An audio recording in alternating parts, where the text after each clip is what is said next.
Pay no attention to this while I load the other scene. But I do like to use this as a pretty simple and quick exercise on how UVs work. That is, I like to texture a Coke can or a soda can of some sort, because what UVs are, well, I have a four-word definition. And my four-word definition, Hey whoops, Gray, I don't know I, if you know, but you have this. I just saw it. Okay, fixed. Sorry about that. I turned Discord off, and as well, I muted my Discord and I turned off the screen share. So hopefully this is better. What I do have open though, and I do want to kind of take role with this as well. So Sleepy Pastel, I see you, and I need to see everybody in the Twitch. So guys, stop hanging out on Discord, or actually, if you can use both, that would be great, because I can hear you on Discord. Of course, I always prefer hearing you. So if you want to ask questions through Discord's audio, I still prefer that. But if you want to chat, I do have the Twitch chat window open. So what I've done here, this is where I left off from last class, and what I've done here is I've added some noise to my walls, and it looks crazy. Maybe a little too much noise, right? So here's how we can. Ooh, somebody was asking about a brick wall or a stone wall. So let's go with that. Let's start there, because I think that's a great idea. I'm going to start by adding the default Lambert material, which seems odd since I've been telling you guys to use the AI standard surface. It's true, you absolutely should use the AI standard surface. But the nice thing about the Lambert material is it will show you the texture in texture view. So if I have anything loaded into color file, I don't even care at this point, feed something into it. I'll feed in my Apple reference into it. Sure, why not? Oh, look at that. I can actually see where the apple falls as long as I hit the 6 button. So as a review, 4 for wireframe, 5 for shaded. Whoa, 5 is not happy for some reason. There it goes. 5 for shaded. Generally, if you're doing modeling, you should stay in 5 mode. 6 for texture mode, which is what we'll be talking about today. And of course, 7 is lighting. And again, please excuse the neighbors. Sorry, I can hear them really, really well. At least there's no dishes today. So there's my lighting mode with the the lighting mode with the apple, right? So if you want to use a default Lambert material just to check where your image falls onto your object, that's actually not a bad idea. We can go to Window, Modeling Editor, UV Editor, and we can actually see the apple here. I have my object selected. If I select my object, then you begin to see these UVs, these lines here. I can turn the image off. These are my UVs. And they look really bad and wrong, but these are my UVs, and this is what I need to fix. So if I wanted to make sure that my apple was just being projected on one side, I could select these faces. You should do this in the one mode, by the way. So I could select these faces by hitting F11 or right-click face selection. And if there are more faces that I want to select, anything that's planar on this plane, basically, I want to select. So I like to convert Control F10 to select to edges, Control F11, and that kind of grows my faces, and F for fit. But I don't want the faces to necessarily wrap around to the other side. I missed one in the corner there, so I'll hit Shift and select all the faces. Now all these faces are selected on this plane, or I should say this wall, I guess. And if we know that this is going to be the Z-axis that this is on, then I can make new UVs that are just based on that axis. Under planar, Z-axis, apply. And look, that immediately made a new UV shell, and look at that. Immediately you can even tell that now I have an apple on my wall, And if I change my UV shell, hey, that's kind of cool. It even tiles. Look at that, right? So that's kind of a really blunt force way of showing you how this works. If I make a UV projection, it's almost like a projector. It's projecting in that specific axis. And if I stretch my UV shell to be the size of the object or the wall, or in this case, a bunch of faces, then you're going to basically project that image onto that UV shell. And again, I can see this under Window, Modeling Editor, UV Editor. And if you want to turn on your image, it's this little mountain with, I guess, a sun. And now you can see that, for example. So if we have bad UVs on this object, maybe I select the entire room and I do something really silly, like under UV I say, yeah, it's a sphere. Obviously it's a sphere, right? Sure. So I get this big spherical projection, and now it's trying to kind of map this as if it were a spherical object, which clearly it's not. So that doesn't make any sense. I'll go back to 6 mode because it's struggling with the lighting a little bit. And obviously a spherical projection is wrong. The floor is really bad. So you can also see what bad UVs look like when you have really, really bad texture stretching. So that's kind of what we need to fight with today.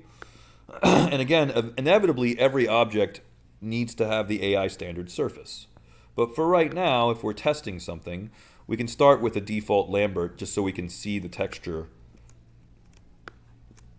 when we lay it on the UVs. And also, it's at this point that I want to reiterate. Hey there, Captora. Hey there, Mason. Good, you're here. Excellent. Now, under text channel and under announcement, because this is how serious I am about this, UVs equal, like this is the definition, texture, placement, coordinate, system. It's only 4 words. It's easy to remember, and I'm pinning it because I'm that serious about it. You need to know this, but if you want to think of it in terms of maybe like longitude and latitude, that might help you to think like this tabletop. The UVs are basically the longitude and latitude. So how this wood grain falls onto the table is based on the longitude and latitude, or based on the mapping, or based on the UVs. So if we look at our UV map of the table, we have the object selected, select the object, you can actually see here how the tabletop is falling onto my wood texture. So I either have the option of modifying the image so that it fits around the UVs, or I have the option of maybe moving my UVs around until the texture or photo makes sense. So here, how can I explain this? So if I select these faces and I want to change the texture specifically here, I can convert these faces to UVs by using Control F12. And now you can see over here the UVs are selected. And if I move the UVs, watch what happens. As I move the UVs, watch the texture change here. So as I warp my UVs, you can see the wood grain is also warping. And this is what we want to get away, well, we want to make sure that we do not have stretching or warping textures. So we want to avoid any textures that looked weirdly warped or weirdly stretched. And obviously if your UVs are on top of each other, overlapping UVs are also bad. So no stretching, no overlapping, otherwise you get really weird texturing like this. Okay, so how do we fix something like this? Well, these are the UVs that came with the table. We can make our own UVs a few different ways. One, we can select the top of the table and then project onto it. We can fix the UVs by kind of projecting on each side of the table. And that's sort of how you want to do this, right? So you always, if you know you have something that's kind of boxy, then each plane should have its own UV shell. So top of the table definitely should have its own UV shell. Sides of the table should have their own UV shell. If the camera sees the bottom of the table, which it doesn't, but if it did, then this should also have its own UV shell. And they should all be properly spaced and properly stretched so we don't get any weird warping of our texture. So if I wanted to do this, let's try it. I'll select the table, and I'll make new UVs planar, and I'll base it on the y-axis. So I change my axis to y, and I click apply. Now you'll see again this kind of square with, it's almost like a gizmo. It basically is a gizmo because you can pull on the corners and scale it. And again, this is scaling the UV shell. And as I scale the UV shell, I can see my wood grain change. It will even tile when I make it too small.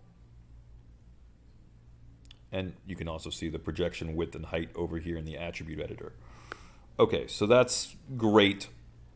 But what's the bad news? Well, the bad news is that I might get the tabletop fixed, but then if we look at the sides here, we have this horrible problem where now my sides of my table are stretched vertically. Hopefully you can see that the wood is now stretched vertically. And it's because the sides of the table don't have a separate UV shell.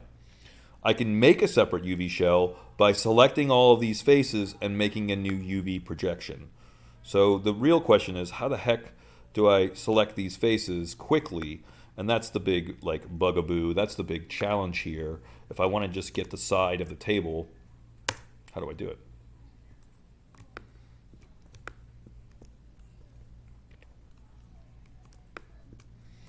We could go to the side view, select just these vertices,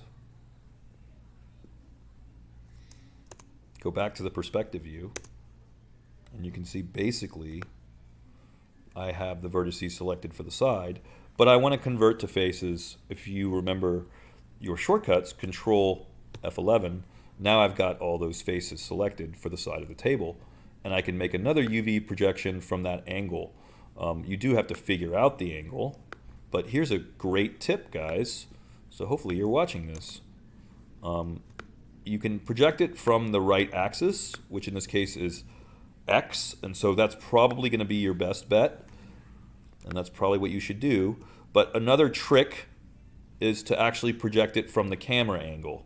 So you can actually project it from your camera, or you can, of course, pick X, because that's the axis we're projecting on. Either one will work. And now I now have a shell for that side. It's a little hard to see, but once I select the object, how do I see that shell? Hit F12. I said F12. Hit F12, select one UV, Control right click, 2 UV shell, move it, and you can actually see, oh, there's one UV shell there. Repeat that process, Control right click, 2 UV shell. Now I see there's another one here.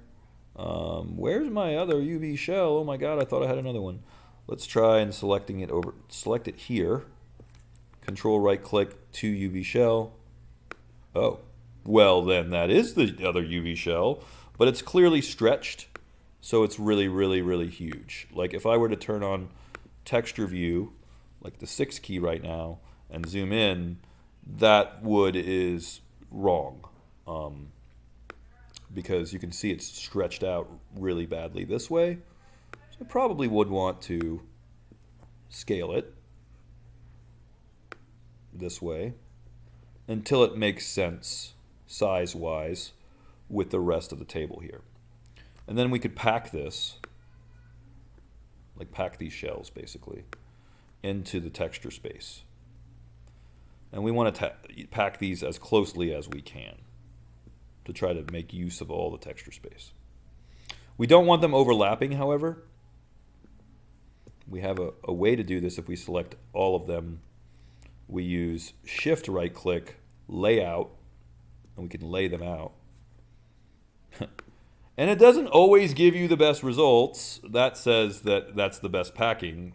I would disagree, but the point is we can now take this shell, Control right click to go to UV shell, and move it until it corresponds with that side of the table.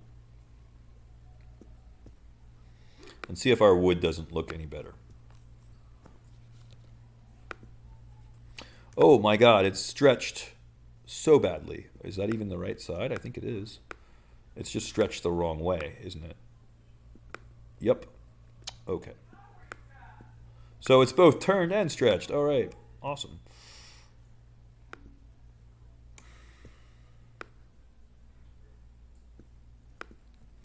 So select the shell again. Let's try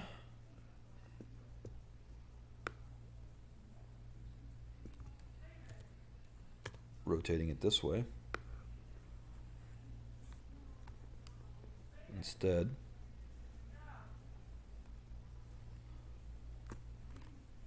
And do this and see what my viewport looks like. Is this any better? And you may find that the scaling really did a number on it. So maybe I need to scale it back. What does it look like? Okay, that looks a little better, but yeah. Come on, undo. There we go. So if we begin scaling this, then we might find that actually it was scaled in the wrong axis, meaning that perhaps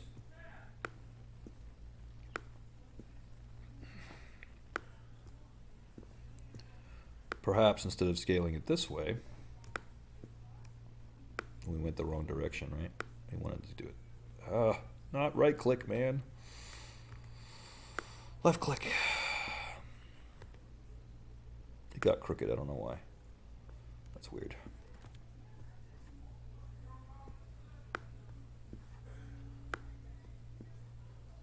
So these UV shells are the key.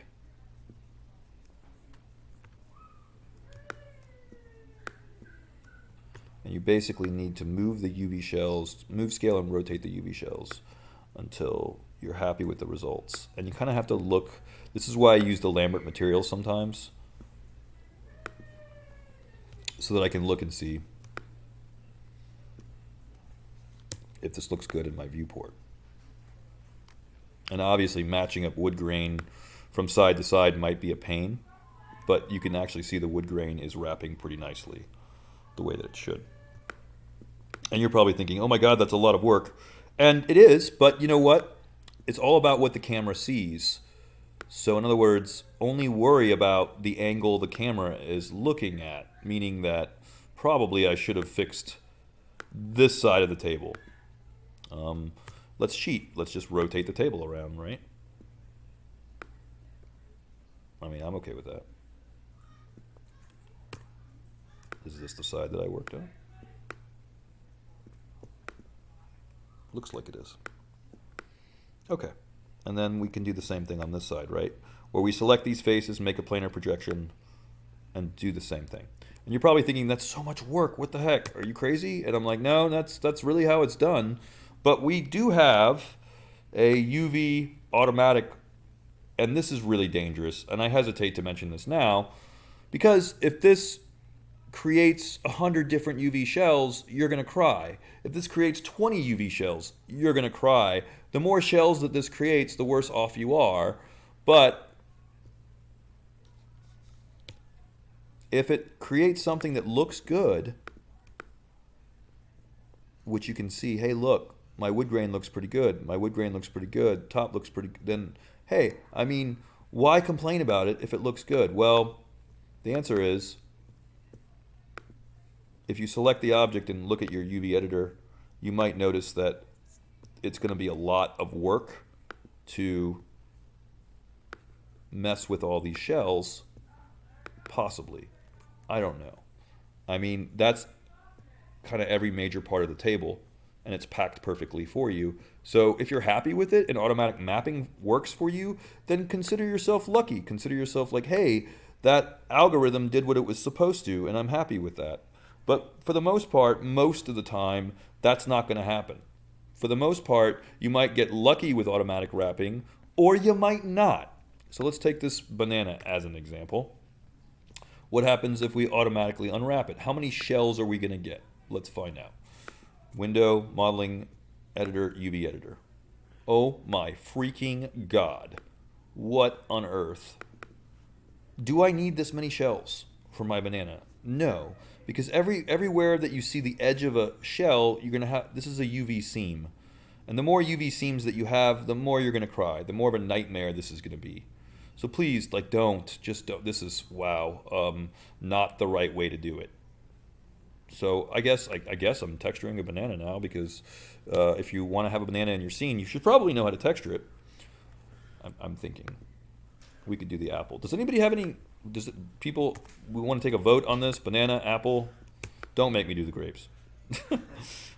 banana or apple, or should we just do the wall maybe, or maybe a Coke can? I don't know. What do you guys want to? I'm switching over to my browser for a second here. Do the banana. The banana. Okay, banana. Wait, Charles, you are overruled by the class. We're doing the banana. Okay. So this is whoa, man. I don't know what happened back here. That's, whew. I really messed that up. Is that the side that the camera sees? Please tell me that's not the side that the camera sees. No, it's not. Okay, I don't know what happened to the other side of the banana, but we're going to pretend that's not there because it's really not. Again, this is a perfect example of if your work sucks, turn it away from the camera so we don't see it. So hide bad work, hide bad modeling, hide your bad seams, because God knows that this is a very weird crooked banana on this side, and that's just weird. I'm going to pretend that's not there. We're just going to put it on the other side. We'll just rotate it. It's cool. No big deal. So how do we do this? How do we make UVs for this? Check your UV menu. Is there a primitive here that might work best? Obviously, automatic is going to give us too many seams, too many shells, so that's out. So what else? What else can we do here? What about cylindrical? Would you say that a banana is mostly a cylinder? I mean, that's how we made it, so I'm going to go with cylinder. Now, here's where things get weird. The cylindrical projection, you can see right off the bat, is like the wrong angle and like really weird. So we need to manipulate the widget. Click on this like kind of red cross down here. That activates the normal widget that you're accustomed to. And this is a little bit easier to deal with. I like to rotate this. So let's see, I'll rotate this so that the cylinder is hopefully starting to wrap around the banana in a way that makes a little bit more sense. So how do we want the cylinder to wrap around this banana? We can also scale out the cylindrical projection. And you're, again, probably thinking, oh my God, this is crazy. Don't worry, we're going to fix it. Whoops. Just get it roughly where you want it. It doesn't have to be perfect. So I'm kind of like roughly moving the cylinder around the banana. And again, does not need to be perfect at all. Just get it roughly around it. Okay. Now let's see, what does this look like in our modeling editor, UV editor? What on earth, what have I done? Oh my God, I've done this. That's really scary looking. Doesn't look like a banana at all, clearly. So then, let's try to make the much better UVs, because that's scary. Here's what we do. Figure out where you want the seam. And yeah, you can probably hide this later. But let's figure out where we want the seam. I'll hit F10 to go into edge mode. And I'll say, yeah, I want the seam back here where we don't see it, away from the camera. Back where this really bad modeling is. We won't talk about that. I don't know what happened there. But my banana got dropped a few dozen times or something. I'm just going to pretend where the bad modeling is, that's where I'm going to put the seam. Why not? Sure. I think that's a good idea. If it's not dishwashing, then it's screaming neighbors. You know how it goes. It's fine. It's all fine. Okay, so now I've selected where I want the seam to be. And now I want to cut this. Up here under UV cut, we have cut or sew. You can either do it here or you can do it in your UV editor. If you do it in the UV editor, it's up here. Oh, we actually have a shortcut, Shift X. So now, did it actually cut? I don't think it did. Make sure that it really does what it's supposed to, because if it actually cuts like it's supposed to, then you should see a white seam. At least you're supposed to see a white seam. Where I'm seeing a white seam is not in the right place. So that's got me a little concerned. Here's what we're going to do. I'm going to give you some really, really, really cool, a cool little tip here. Tips and tricks, tips and tricks. This one's really cool, I think. We can remember or store our selection, believe it or not.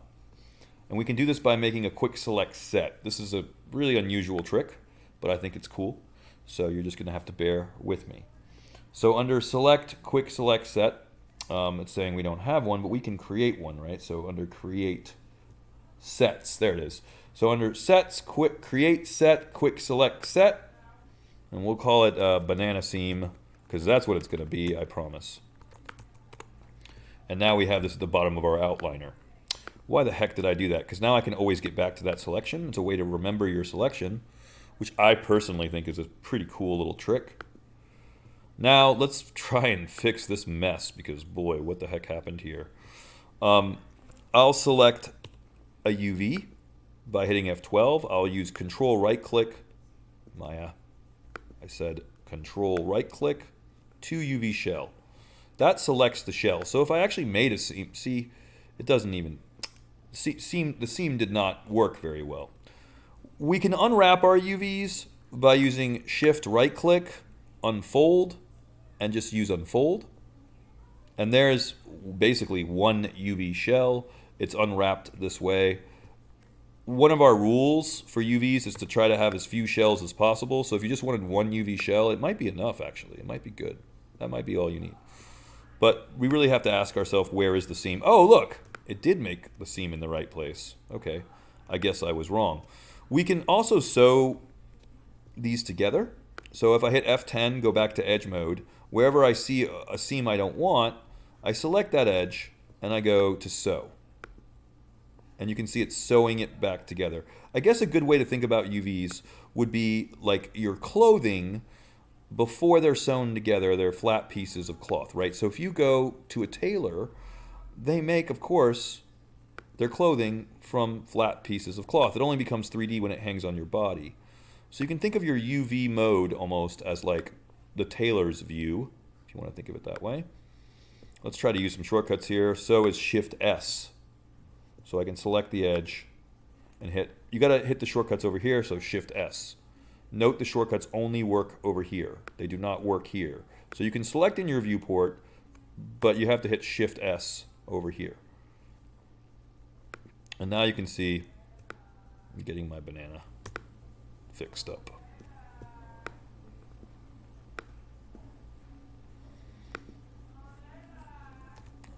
Okay.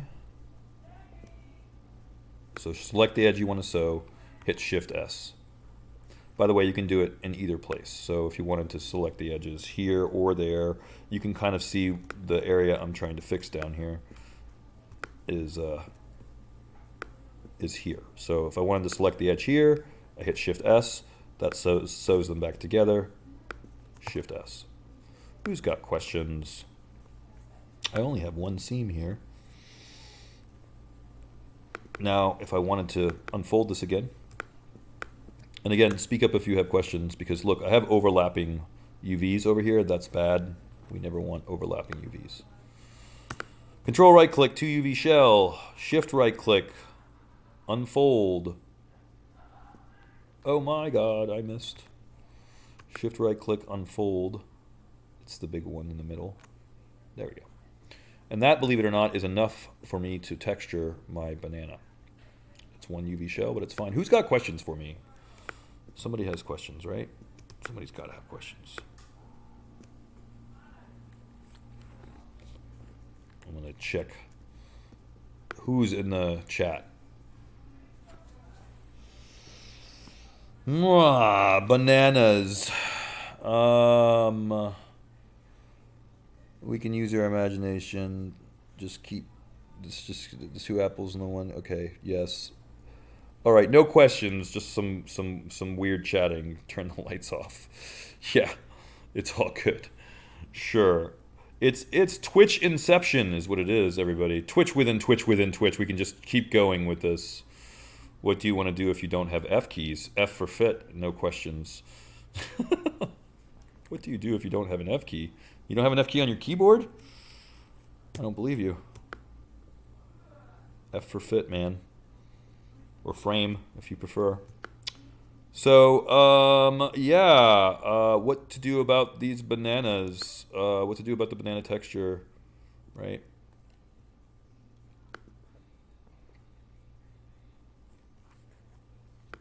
Let's look at the render camera. How much of this banana do we really see?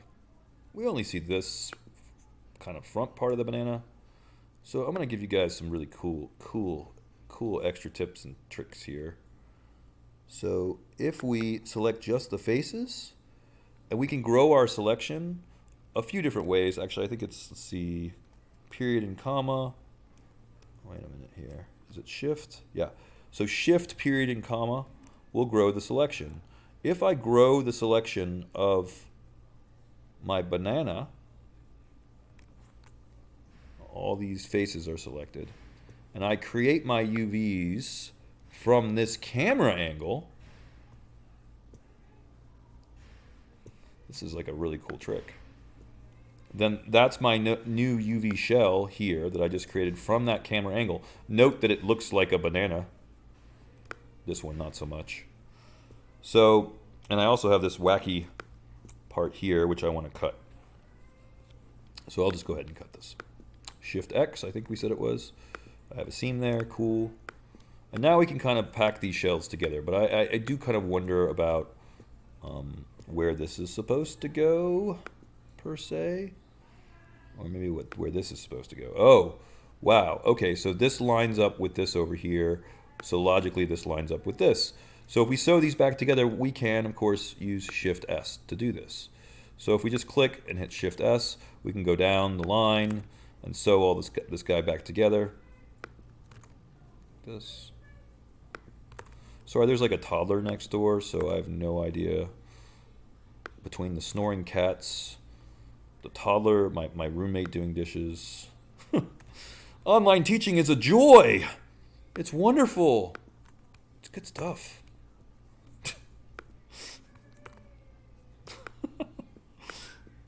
Making baby noises in the background. It's good stuff. All right. Anyway.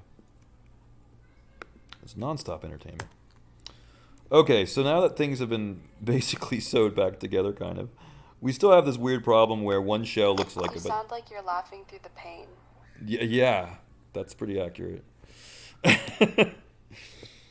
If you don't laugh, you cry. So I try to opt for the former as much as I can. Control right click to UV shell. Once the UV shell is selected, then shift right click, and then we can wait. Come on, shift right click. Work for me. Shift right click. Where are you? Oh man. Woo! Woo! Unfold. Woo! There we go. That's a big banana. All right. So now we have two. Nah, you can cry. You just gotta rename your stream to Existential Crisis.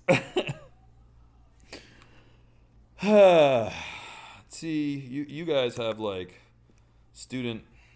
you have help on campus when you have your emotional breakdowns. Teachers don't get that. We don't get that kind of help. We don't even get insurance.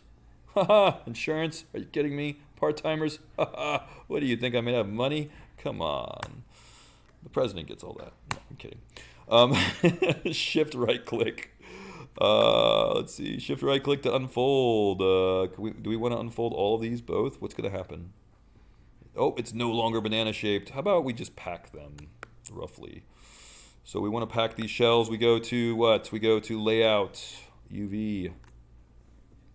Hopefully they'll match size a little bit. Okay, that's going to be good enough for right now. So this I now want to take a snapshot of. I do have some overlapping UVs, but I'm going to leave them overlapping just to prove a point. So to UV shell, and they're having a good time back there. So basically, I hope you guys are paying attention. This is the secret to the sauce. We want to either lay the image of the banana over top of the UV shell, which is probably what you want to do, and then in Photoshop, stretch it, clone stamp it, do whatever you need to do, warp it to get the photo of a banana across the UV shell. That's one way to do it. Another way to do it is to stretch the UVs until the UVs are actually stretched across the image. Either way we need this as a UV snapshot. So I'll save this out. We'll call it banana UV. There we go. And this is going to be your texture resolution. You should try to stick with a minimum of 1024. And I mean, the camera is far away, so maybe 1024 will be enough. If 1024 looks bad, pixelated, etc., then, you know, jump up to 2048. You probably won't need a 4K texture, but I mean, if it's a tabletop and it's huge and it takes up the entire render, then maybe a 4K tabletop maybe might make sense, but I don't really think it's necessary. Okay, so this is going to be, again, banana UV. Make sure to label it UV. Make sure that the object is selected. This is a gotcha. Everybody screws this up, including me, all the time. It's got to be green. It's got to literally be green in the viewport. Don't accept anything else. The object must, there we go. So the object is selected, and now you can click apply, and now it's saved the UVs. I know that's kind of really obnoxious, but I can't tell you how many times I'm in component selection mode, like UV selection mode or face or edge selection mode, and then it refuses to save the UV snapshot. So you've got to be in object mode for the UV snapshot to work. That's really, really, really important. And I all the time mess that up. So make sure the object is green, then click apply. That saves out your UV map. Then you can take your UV map into your image editor of choice. I'm using Photoshop, although I guess a lot of people are not Photoshop fanatics, I guess. Some people are Procreate people. Some people are Clip. I don't care what you use. You could use GIMP for all I care. You could use Paint Shop Pro. You could use Fractal Painter. It does not matter to me what you use. But whatever you use, you're gonna need to take the UVs,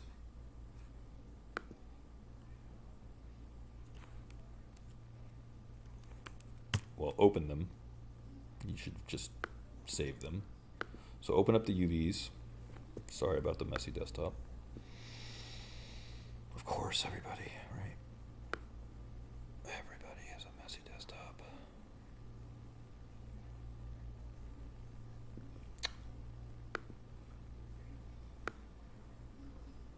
Oh, there we go. Find the UVs. If you saved it as a Maya IFF file, you might think this is bad. It's not, actually. It just has transparency on by default. Make a new layer. And I'm sure your Clip Studio supports layers. And if somebody's wondering, like, what if I don't know Photoshop? You know, use whatever you're familiar with, as long as you can see your UVs. That's all I care about. Once you see your UVs, then guess what? Now we can take the banana reference that we had earlier. There it is. And we can take this banana reference, and if you guessed that you would warp this banana reference over top of your UVs, then you're pretty smart.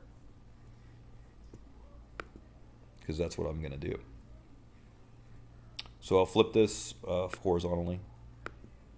Or, again, you can move your UVs. I keep telling you this, and I'm going to keep telling you this, because it seems like never ending that I repeat this. But you have two options. Either stretch the image around your UVs here in Photoshop or the image editor of your choice.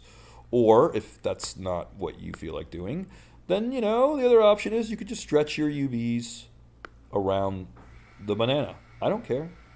Pick your poison. I really don't care. But what I do care about is that your image, your photo, needs to go completely across the UVs. This is bad. So remember when you were a child and they were like, you know, now stay in the lines, it's really important to stay. No, not for this. For this, I want you to try to go out of the lines a little bit, not completely, please, but go out of the lines so that your color is actually going past the UV. And if you need to warp the image as much as possible, I don't care. Warp it as much as you think is necessary. There's this really cool icon up here that turns on warping. So, I mean, warp it as much as you need to warp it. I don't care, whatever it takes. Warp your image. It's cool. Again, either warp your image or warp your UVs. if you have good UVs, if your UVs are actually what they're supposed to be, so if you use like the unfold and the layout function, for example, stop it. Then, there we go. So if you have good UVs, then your texture will always fall onto your object correctly. Boom, done. Turn off these UVs, save this as your banana texture. So this gets saved as my banana texture. Maya likes PNGs, but whatever floats your boat. Call this TXT versus UV. TXT. So there it is. I gotta stop saying float your boat and pro tips. It's like I say that way too. It's just weird to say that so as many times as I do. Now, we know we want an AI standard surface on here. We know that. But for right now, just for funsies, let's put a standard Lambert on it, because in that way we can feed in the color texture and we can see how it falls on the object. Because I made, whoops, wrong one. Because I made the UVs based on my camera view, I have this added advantage of it's gonna look good. Haha. In fact, maybe even great from this view, because this is the view I made my UVs from. So it's kind of cheating in a way, but not really, because there's no such thing as cheating in 3D. I'm letting you guys download models. I mean, that's about as cheating as you can get at this point, really. Now, here's the problem. Obviously, the other side of the banana doesn't look so great. If you don't see that, it doesn't matter, right? But if we want to fix this, we could go back into Photoshop. We could turn our UVs back on. Damn it, where are my layers? Stupid layers, where are you? Come back. There you go. So turn the UVs back on, and then you could proceed to fill the rest of the UVs up with color data. So maybe I would want to take this layer, duplicate it, maybe flip it vertically, because that makes sense, right? So flip vertical in this case. Oh no, flip horizontal, sorry. Edit, transform, flip horizontal. I guess the vertical flip was unnecessary, sorry. There you go. And then obviously erase out the parts that we don't want under the banana. So we're just left with this color data. This may not be a perfect fade, I guess you could say, or a perfect job, but you're always going to be fighting against seams. So the thing about UVs and texturing is the challenge is always to try to not have seams or to have obvious seams. So whatever you can do to cover up your texture seams, you probably want to do that. Lower the layer opacity and then move the banana into place. And yeah, we're back to the whole warping thing, right? So then back to our warping, hold down control. Hold down control. And if this gets boring after a while, you know, turn on this warp tool up there. And that way, I hear somebody's got a question. All right. Who's got a question? You can interrupt me. You can say something.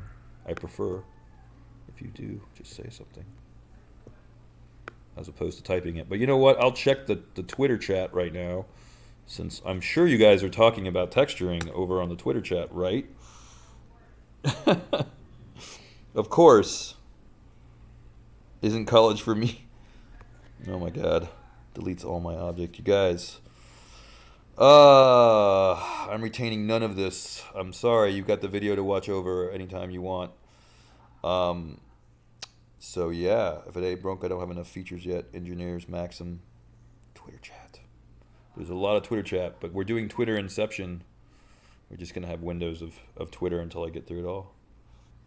Can my jam just be jam and not have a shell of a jam projected onto it? I think you lost me on that one, on that metaphor.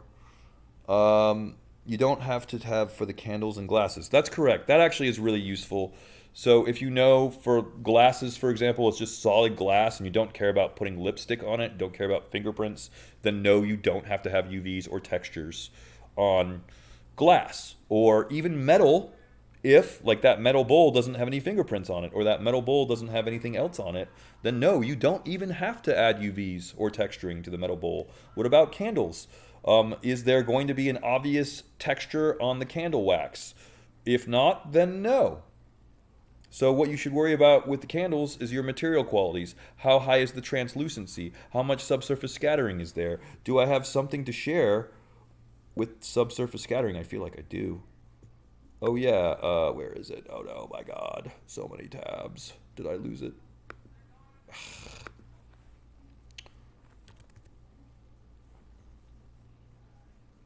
Yes. There's a document here for Arnold, and I guess I'm going to put this in the chat as well. See, I can chat too. Read up on your subsurface scattering. Could be a good idea. Oh God, my computer hates this right now. It's struggling. Why do you make me do Twitter Inception on top of everything else? It's too much, too much. Video feedback. Anyway. Read up on subsurface scattering to figure out your candles. It's just basically about how much light goes through the wax.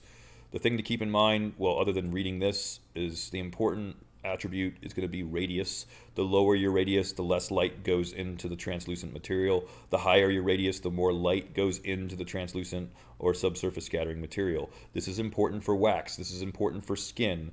If you have a dead body part, guess what? It should have this skin material or skin preset on it. Then play with the radius. Do fruits have this? Yes, grapes really have this. So it's really important for grapes to have subsurface scattering or translucency. Back to Maya. Do we need it for our banana?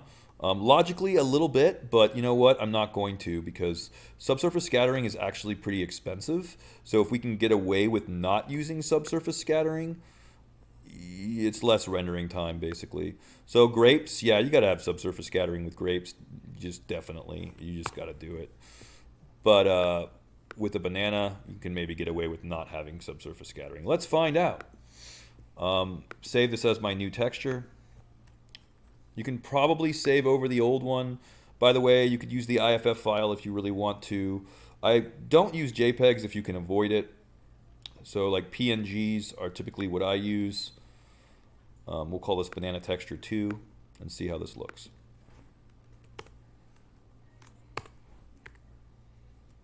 I feel like if you guys are chatting in Twitch, you're not paying attention. He keeps saying Twitter. Twitch. Yeah, I'm sorry. My roommate's Twitter obsessed. I'm sorry. All I get is Twitter all day long. And so, God, Twitter this, Twitter that. Twitter's for twits, in my opinion. But, you know, whatever. I'll just keep that to myself. Back to Twitch. Excuse me. I'm sorry. No, I have drank 2 cups of coffee today. So, please try and follow along. All right. This banana... Right, this is my new texture. Back in Maya. You can see how deformed my banana is, but that's okay. I just want to switch out the texture, right? So now, where are we? Go to the attributes of that material. This guy's got a crazy history on it, so Alt-Shift-D gets rid of the history. Then we can go back to Lambert color. This has the old texture. So I'll add the new one. Does that make a difference? Yes, it does. See, now you can see the new texture work. You can also still see the very obvious seam. So that would be the seam that I would have to fix in Photoshop. And that's kind of why everybody hates texturing and UV unwrapping, because this is our battle. This is our huge issue that we're fighting against all the time. With rendering, we have to battle noise. With texturing, we have to battle these like seams in here, right? So it's always about seams. Again, best way to fix seams is just not to see them. So if you can turn the object so we don't see the seams, then we're good. See, from this standpoint, I don't see any seams. I'm okay with that. However, I do see, if I look carefully at the stem, if I look carefully at the stem, I see some white. So this is a texture problem. I see some pure black. So this is the kind of thing that we would need to fix in Photoshop. Or if you wanted to, I guess you could stretch your UVs around. It's up to you. So either stretch the UV around the texture or stretch the texture around the UV. I'll leave that up to you. That's your decision. For me, it might be a little easier for me to just stretch. I see the problem, right? So I see the top layer is actually covering up. So I'll just erase it like that. And then go back to the bottom layer. And if I want to, again, warp this, I can. And you may just need to warp it because we really don't want to see any white here. This is what I meant about coloring outside of the lines. You want your color data to go beyond the UVs. And if you're like, whoa, fine, I can use the clone stamp tool, then yeah, I don't care what you use. If you want to use the clone stamp tool, definitely people do that a lot. It's fine. Hold down Alt to sample, and then, just clone stamp, right? And that's fine too. So that's cool. Just make sure to turn your UVs off if you're not using them anymore. Because if you save your UVs as part of your texture, then you get a really weird wireframe effect. Nobody wants that. Well, unless you're rendering wireframe. So maybe, I guess if you're rendering wireframe, then you can leave your UVs on. Most people don't want that. But, I'll leave that up to you. Point is I keep saying, your color should extend beyond the UVs. So like up here, it doesn't, right? Up here we have this white gap, and that's showing up in Maya too. So if I rotate around, that's basically where this white gap is, right here. So again, if you want to use your clone stamp tool, that's fine. Hit Alt, and then just clone stamp. Oops, well, obviously be careful when you do it.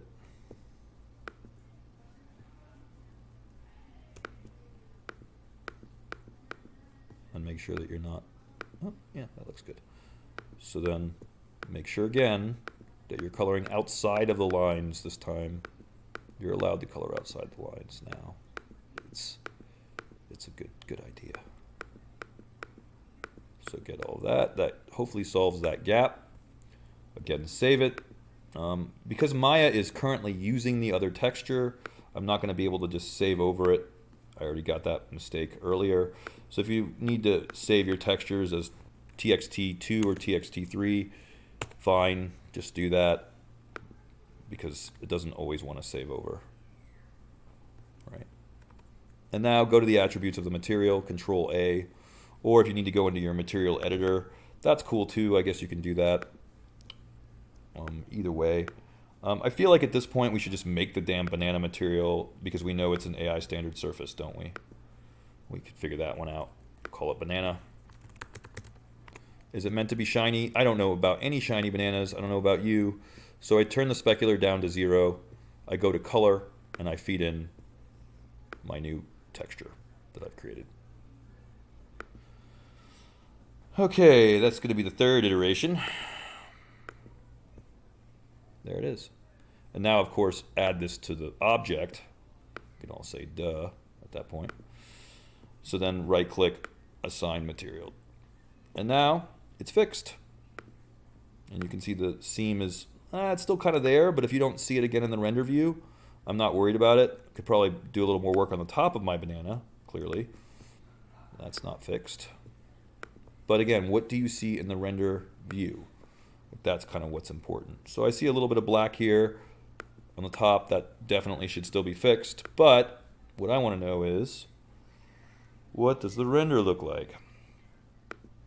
Can't trust the viewport. Select the banana. Go back to the render window.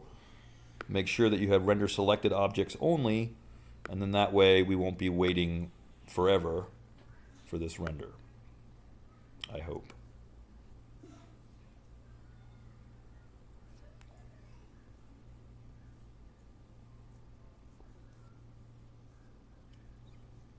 Yep, there's my banana. Looks pretty good. There's like still, like I said, a black top to it. But, you know, I could take my banana and my table, have both selected, use my render region, render both. I like to have the render selected object on, but don't forget that it's on. So if you have nothing selected in your scene and you render black, then, well, obviously check that checkbox, because I sometimes forget it's on, and then I'm wondering, why am I rendering black?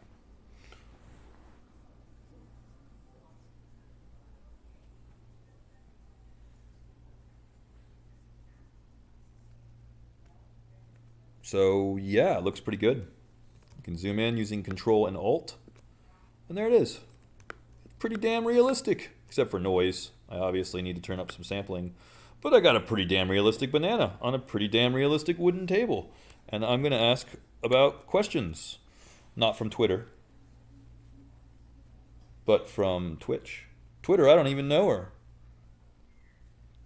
Tweets are for twits, I keep saying.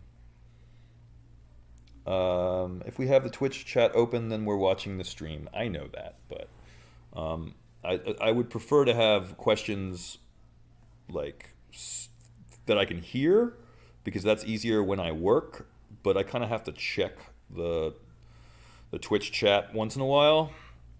So goodbye weekend of recharging mental stability. Whoever invented this is a sadist. Oh, UV unwrapping, you mean? You're talking about UV unwrapping? Yeah. UV unwrapping is one of the most crazy and difficult and weird things that you'll have to deal with. The good news is it gets a lot, this is as hard as it gets. So it's not going to get any more difficult than UV unwrapping. So that's at least the good news. The bad news, though, is everything maybe you need to unwrap slightly differently. There is a really, really fast and easy way to unwrap stuff that you know will always be correct. Maybe I should just go over that, perhaps. I always like to just make the UVs from the render camera, because for me, that just saves on time. But note that the banana has a nasty seam in the back, and so on. If this is for a game engine, then there's just no way, seriously, there's just simply no way in a game engine that this is going to be okay, because once your camera goes around to the back of the banana, then you're going to be like, man, fire that texture guy. That texture guy doesn't know what he's doing. There's a giant seam everywhere I look. So when your camera moves around the object, or when we're talking about animation or video games or movies, then you can't get away with just hiding your seam in the back. So then things get even more difficult, right? At least for things that are just a still render with no animation, then hey, guess what? You can just turn the object around, you can hide your seam. But otherwise, we've got problems. What is a apple? It's mostly a sphere, kinda. So I'll use a spherical projection to start with. I'll go to my UV editor, and I'll see what this looks like. How bad is this, really? It's kind of not great. I mean, we could scale the UVs and whatever, kind of put it roughly in the texture space, but that's not really very good. It's just a starting place. You can actually see where the seam is on the apple, for example. So how can I make this better? Well, the really important part, guys, that you should really be paying attention to, most of all, hit F12 to select your UVs, and once you have a shell, you can use Shift right click. This is really important. And with Shift right click, go to Unfold, and then just use the Unfold algorithm. That is a perfect algorithm, or I should say, algorithmically gives you perfect UVs. So this is a perfect unfold. And now at this point, if you want to pack it into your UV space, you can use Shift right click Layout, and then we've got Layout UV, and then it's packed pretty well in that 0 to 1 space. So then I'm done. So really, guys, if you're panicking and you're like, this seems crazy, well, it is a little crazy, but really for your notes, think about this. First, use Shift right click to lay out. I'm sorry, I went backwards a little bit. First, unfold the UVs, and then once you unfold the UVs, then lay them out. So it's a two-step process, basically. Unfold, layout. That's it. Of course, that just makes one shell. If you're dealing with an object that might have multiple UV shells, then you need to do that for each UV shell. It just is a question of how many UV shells do you think you need. For this apple, probably one, if you don't count the stem, is fine. Oh my God, that toddler is crying. Poor toddler. I don't even know how I should rotate this. Oof, I don't know if you guys can hear the toddler in the background, but yikes. Okay. So, there we go. So I've rotated it again so that the seam is in the back. And you might also note that the cylinder is for the stem here. And we maybe can just get away with that default UV. We don't always have to unwrap everything. We don't have to unwrap this. If our gold looks good, we've got gold candlesticks, we don't have fingerprints, we don't have blood stains, it's fine, fine, fine, then don't UV unwrap it. Save some time. Same thing with the wax. If you don't have some kind of weird pattern on the wax, then there's no reason to unwrap it. If you have paint effects, guess what? You've got your UVs and you've got your texture for free. Yay. So why is that good or bad? Well, this is the texture. So it's good because you get your UVs and texturing for free. It's bad because, unfortunately, the paint effects materials are not AI standard surface, so they're not physically accurate, so boo. We have to actually change we have to change the material for our paint effects, and that's not always particularly easy. Take the UV snapshot. This is going to be Apple UV. Decide on a resolution for the texture, 1024. Make sure the apple is selected. Make sure you can open that up into Photoshop. And let's do it one more time. So Apple UV. For those of you guys that were not paying attention before, I'm doing it again. New layer. The new layer is just so we have something under, because the transparency is messing with my head right now. So I make the layer underneath black. And by the way, Autodesk was smart enough to make the UVs gray. So if for some reason your background is white, you should still be able to see the UVs, which is nice. So either way you want to do it, black or white background, you should still be able to see your UVs. Next, open up your apple. Next, that actually already seems kind of stretched to me, but whatever. Next, take the apple. Oh my God, it's got specularity. We got to get rid of that. That's not good. We don't want that there. So then we take the apple, we stretch it across the UVs. And I mean, you're going to have seams. It's just what we have to face with UVs. It's just part of the battle. It's just going to be a thing that you're going to have to deal with. And you're probably going to say, wow, UVs, really? Seriously? This is painful. And there are, how do I put it? There are some other techniques where you can paint directly onto your geometry, like in ZBrush. And even in Maya, technically you can paint directly onto your geometry. Yes, it's true, you can. But for things like cloth, tablecloths, something like that, this method works much better.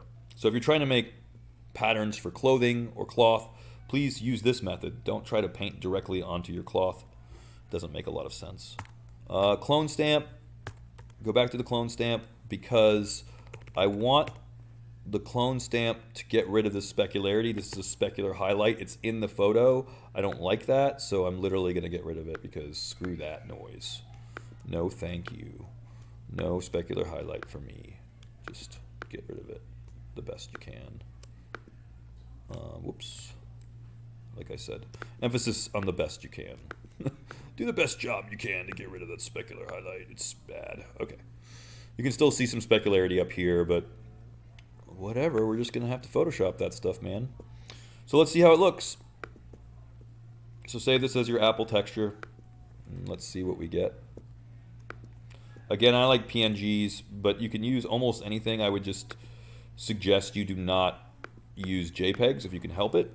I know that the original data is a JPEG, so that seems odd, but we would prefer to use lossless file formats whenever possible, like TIFF or Targa or BMP.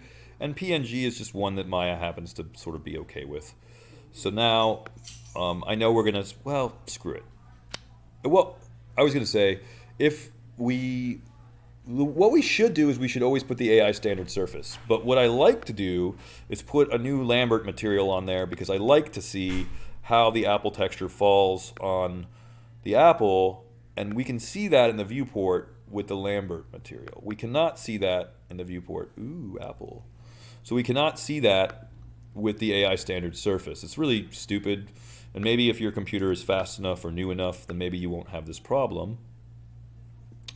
It's a little bit stretchy, it's a little bit blurred. Note the seam is in the back. Oh, look at that great seam. Fantastic, amazing. Look at that amazing texturing. We don't see it from this angle. It's fine. We won't talk about it. So, kind of want to do the stem too. But there's your apple. Let's make it look like the proper apple material, because here's the thing. We don't really want to use Lambert. We want to use AI standard surface, and then we want to think about how shiny an apple is. It could be really shiny. I don't know, but adjust your specularity to figure this out. So obviously a weight of 0 means it's a very dirty apple. It has no shininess. And a weight of 1 might mean that it's really like mirror quality. Like take the roughness down and now you have a plastic or metal apple.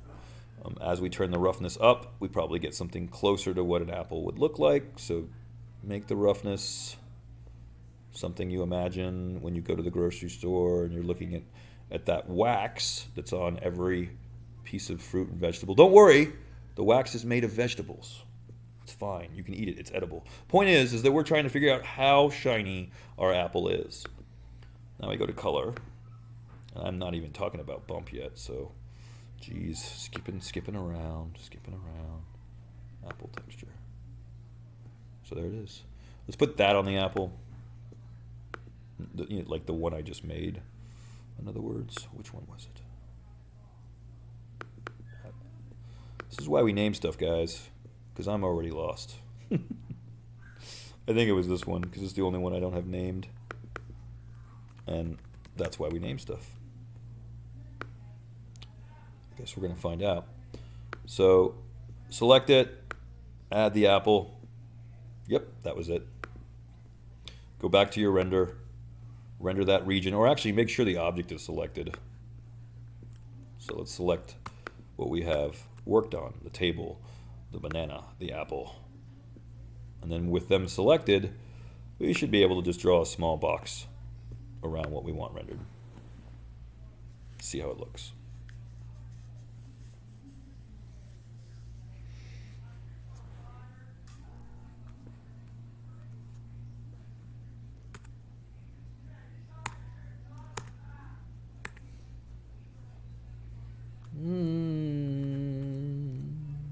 The banana had to be pinned into her dress. Ooh, apple. I don't know. I'm not gonna entertain non-class related stuff. Hey, it's an apple. It's done. See, easy, no problem. What about the stem though? Stem's kind of far away. Yeah, apple. Yay. So the stem's kind of far away, and when things are far away, I like to cheat. I'm like, it's far away, it's small. I'm just gonna cheat. It's too far away to worry about it. It's too small to worry about it. I don't want to make UVs for the stem. I'm lazy. No, seriously. If the camera is this far away, and the object is this small, I guess you could unwrap it. I guess you could put a texture on it, but then maybe you're looking really, really close at that thing. I don't know. Because, I mean, an apple stem is, let's be honest, pretty small in the grand scheme of things. So if you get a color that looks like the apple stem, and here's an interesting trick that you can use if you want. We could take an object and put the original texture on it and color sample this. So if there's a way for us to color sample the color of the original stem, we could do that. I mean, I can make the... Here, I'll show you what I mean. Anywhere in Maya, we can color sample. Instead of feeding in a texture, we just go to the solid color, we just use the color picker, and we're like, hey, it's a brown stem, you know? Like, we just know that. So I just color pick some brown. Or guess at it, I guess that's okay too. I mean, if you have your original stem photo, then you can even color pick from that. I don't care, whatever floats your boat, whatever you like, whatever you want. Whatever saves time, man, because that's what it's all about. We only have until Tuesday. It's not dark enough. Let's make it pretty dark. Okay, apple stem. Well, it's clearly on this apple. Wrong apple. So every object should have its own separate material. And you're like, that's a lot. And I'm like, yeah, that is a lot. You can try and cheat. Maybe. Oops, that didn't work. Apple stem. Assign the material to the object. Yes. Why does it still look like I got the wrong color, apparently. There we go. Fixed. Yes? Yes, fixed. Good. Let's do that over here. Same thing. The stems can be the same. They don't even have textures on them. They're not even unwrapped. They're basically black stems. And if this is cheating, then yes, this is cheating. But really what it is saving time. Because if your stem doesn't have a huge amount of color information on it, and speaking of saving time, can I get away with just adding the same... Oh, see? Can't always get away with it because it doesn't have the same UVs. It's got to have the same UVs, right? If it has the same UVs, then logically I could maybe use the same texture. But without the same UVs, the texture mapping is different. Therefore, the photo of the apple will be stretched and warped and look terrible. And I mean, we could try and auto unwrap it, but that's not necessarily going to solve our problem, is it? No. Now it looks worse. So then that's why making your own UVs is kind of important. And I mean, you could try and spherical unwrapping or cheat it in some way, but ultimately you need to make UVs that look good from your render camera. So if you really want to cheat, what do we talk about? What do we talk about cheating? We're always talking about cheating. Like in 3D, it's just about how fast you're going, or how fast you can get to where you're going, how efficient you are. So if you can create your UVs based on your camera angle, based on my render camera angle, that could save you a lot of time, because all you care about is what the texture looks like from the camera angle. So let's do it a little different this time, shall we? I'm down for experimentation. I'm down to do something a little different. So then I could instead warp the UVs. So instead of like always warping the image to the UVs, we're going to go the other way. I'm going to be kind of funny about it and do it this way. Because guess what? Either way works, right? So it actually really doesn't matter if you warp your UVs or if you warp your image. You can choose, pick your poison, as they say. Warp. And so I'll leave it up to you as to which way you want to go. If you're never going to move your camera around the object, if you're never going to animate anything, then guess what? You can make the UVs from your render camera, and it's like a giant cheat, because now we've got it from the render camera looking pretty good. And as long as my camera doesn't go around it, then nobody will know the difference, and nobody know about those nasty seams in the background. We won't talk about that. It's fine. It's fine. They're not there. As long as you don't see them, they're not there.